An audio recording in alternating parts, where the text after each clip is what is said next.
She came into the club on a motorcycle. She had a black hood on. She walked over to the bar. She took her arm and she knocked all the glasses off the bar. And then she proceeded to lay back on the bar, put her high heel shoe on top of the cash register, and sang La Vie en Rose. One hell of a show.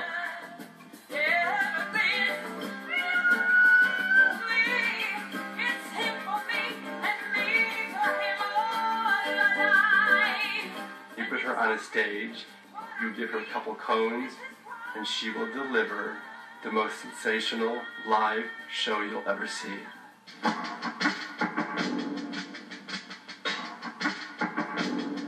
She was literally coming down of this huge staircase. And she was dressed like an animal. She really is something else. A force of nature.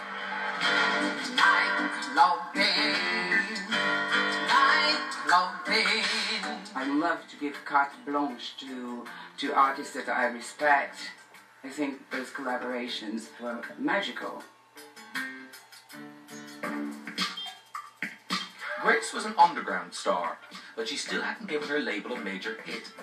Island boss Chris Blackwell decided to refresh her sound and teamed her up with two of his biggest reggae artists, Sly and Robbie.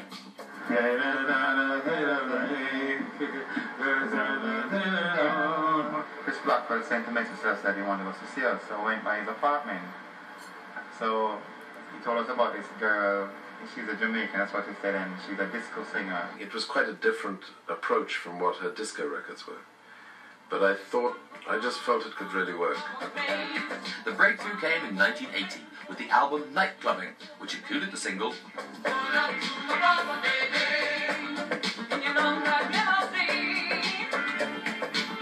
They brought out my roots, my Jamaicanism. And I believe that's when my voice felt the most at home. I'm very superficial. I hate everything official. She just chant over the rhythm, but the way she does it. She did grace. She did it gracefully, just Grace style. Grace style, I love to say. Dude continued to experiment. 1 minute Grace was white, the next she was a man. Jean-Paul's influence was enormous. The imagery of Grace is really what broke Grace. Feeling like a woman, looking like a man. She embodies feeling like a woman, looking like a man. She has that sort of androgynous feeling about her. He's very attractive. I have seen some of the most attractive men in the world in relationship with her. Lundgren, for example, he was absolutely stunning. And he had a very, very torrid relationship with her. By now, Grace was in films, playing powerful villains who could take on any man, even James Bond. But big screen stardom wasn't what she expected. Grace had itchy feet. After doing the first big film, I realized there was so much time and so much empty space. Always, waiting to be called and hurry up and wait. The long rounds of promotion made her even more restless. She even took it out on Russell Harty on national TV. Have you calmed yourself down? Try me.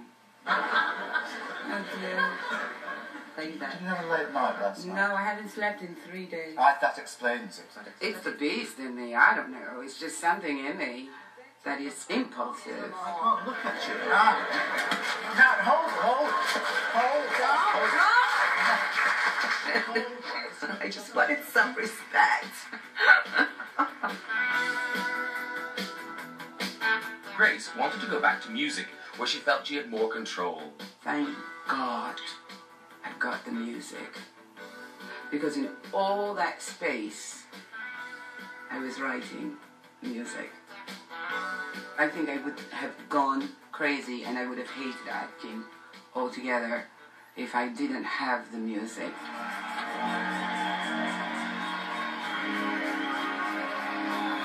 Ladies and gentlemen, Miss Grace Jones. The music she was writing became her 1985 comeback album, Slave to the Rhythm. Grace is still a gay icon and a muse for top fashion designers. And today, she's also back in the studio with a new dance album. Another disco diva who's gone back to her roots.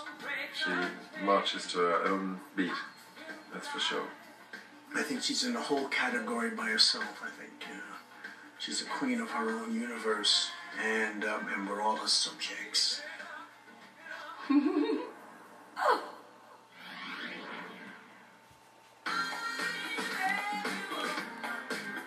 Our next queen was all woman.